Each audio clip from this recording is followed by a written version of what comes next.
Layla. Welcome back to our channel, Elementary, my dear, where we make nutrition science easy for you to digest. Today we're tackling a super controversial topic.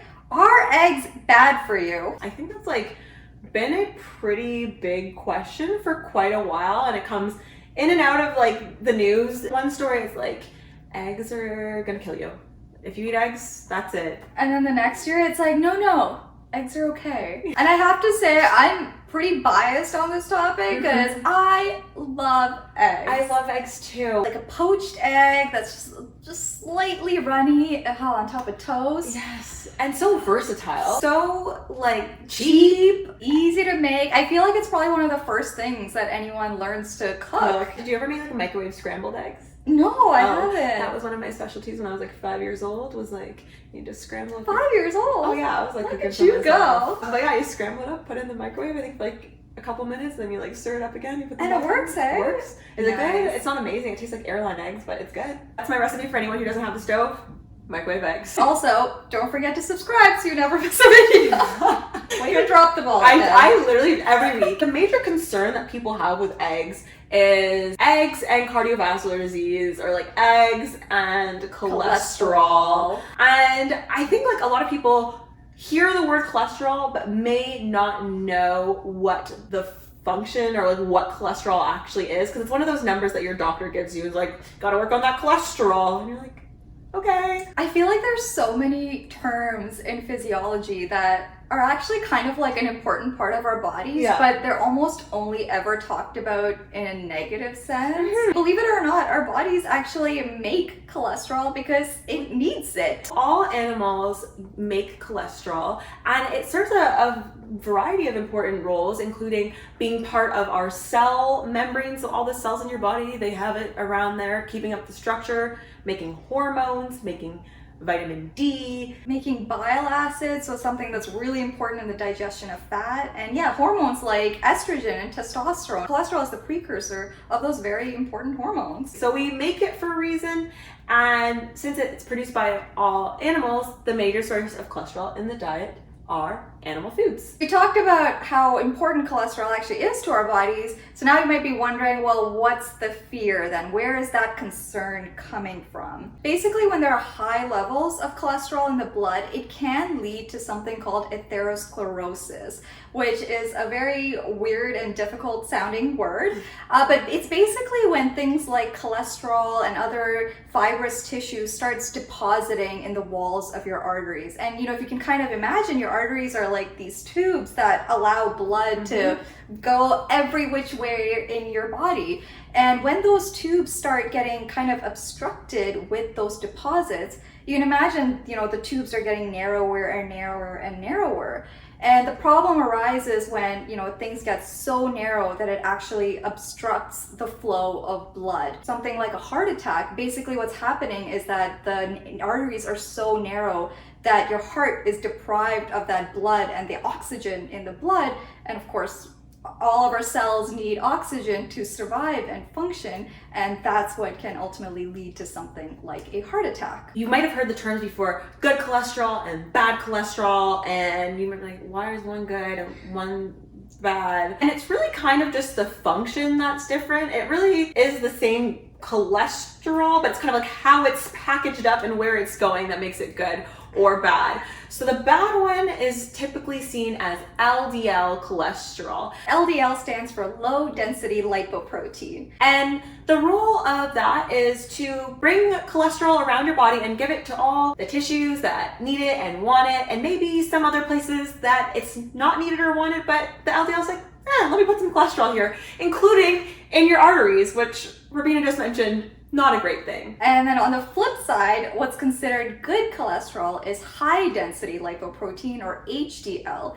And that basically kind of cleans up the excess cholesterol in a way. It takes cholesterol that's in your body back to the liver where it was produced so that your liver can ultimately then excrete it from your body. So that's why, generally speaking, even though overall we might want cholesterol to be lower in a way, higher levels of HDL is actually considered to be protective against things like heart disease. You might be wondering then, okay, what is the connection between eggs and heart disease? Like, how did we get here? Why are we all scared of egg yolks? In the late 60s, there was a big investigation into heart disease. Why were we seeing increasing rates of it? And that's when the association between cholesterol and heart disease happened. Because heart disease was on the rise, and it is something that's very scary and people want to eliminate it from, as a public health concern. Higher cholesterol increases the risk of cardiovascular disease. And if you're getting cholesterol from your diet, then that must raise the amount of cholesterol in your blood. Interestingly, eggs are actually one of the biggest contributors of cholesterol in the North American diet. For example, in the US, it contributes about 25% of the dietary cholesterol, which is why eggs were so vilified for so long, along with other foods such as cheese, shellfish, and organ meats. This fear of dietary cholesterol increasing your blood cholesterol and leading to heart disease is what drove these recommendations that were done by public health bodies and groups that study heart disease, like the American Heart Association, and made them change their guidelines to recommend people reduce or eliminate cholesterol from their diet, especially in the form of eggs, because eggs were just so prevalent in the diet. It's super, I think, intuitive, and I think it's an obvious next step when you feel like, oh, there's an association between cholesterol in the body and risk for heart disease. I think the next step of saying, oh, then we need to eat less cholesterol, it seems very obvious and intuitive.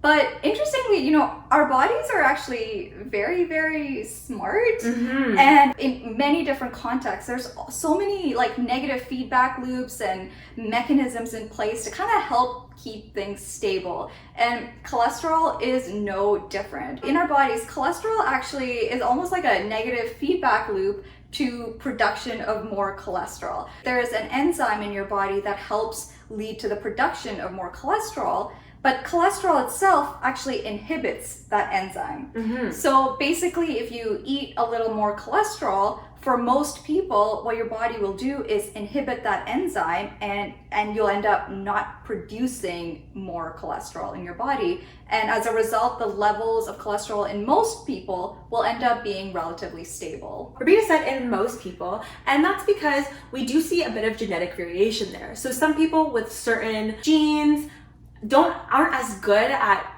regulating, we have this amount of cholesterol, we can slow down the cholesterol production enzyme, calm down, slow it down. Some people, they're like, okay, well, I guess we have more cholesterol and let's keep producing more. But the majority of people are pretty good at maintaining that balance within their body.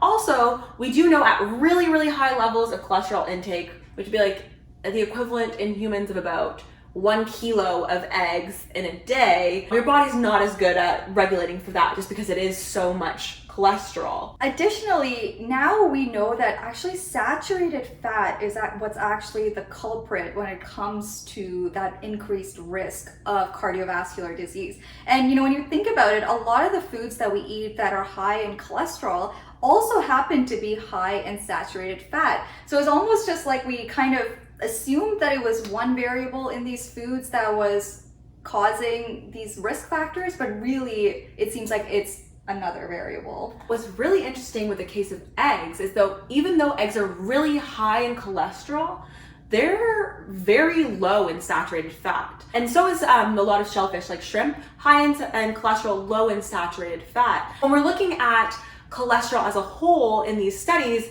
we might get that kind of confounding effect of all these foods are higher in cholesterol and they lead to an increased risk of heart disease.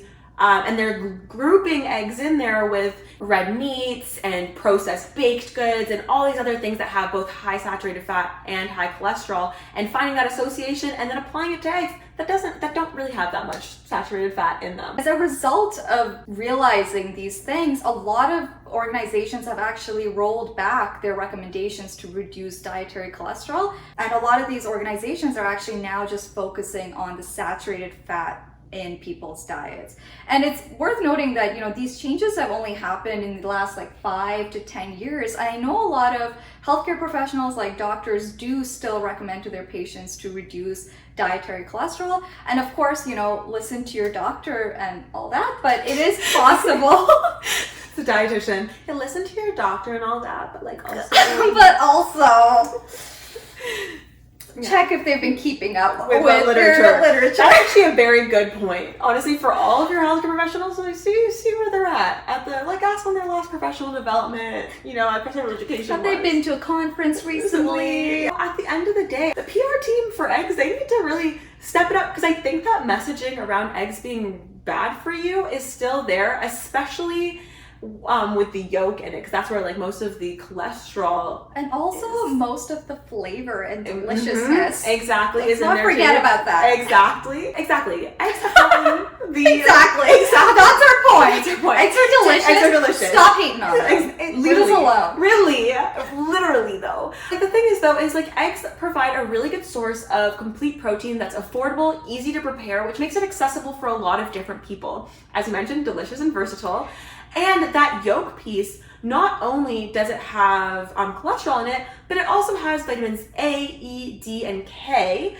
Depending on the egg, it can have omega-3s in there. It also has choline. So it's really a nutritious source. I think we, as a society, like to be like, it's this one thing that causes this. But it's really your diet as a whole. And eggs are a really good part of a healthy, balanced diet. So don't fear eggs anymore. Don't hate on eggs. And for goodness sake, stop giving us egg white stuff. Just give me the whole egg. Thank you for watching. Make sure to like, comment, and subscribe. Hit that notification bell so you never miss a video, and follow us on Instagram and TikTok. Thanks for watching. Bye.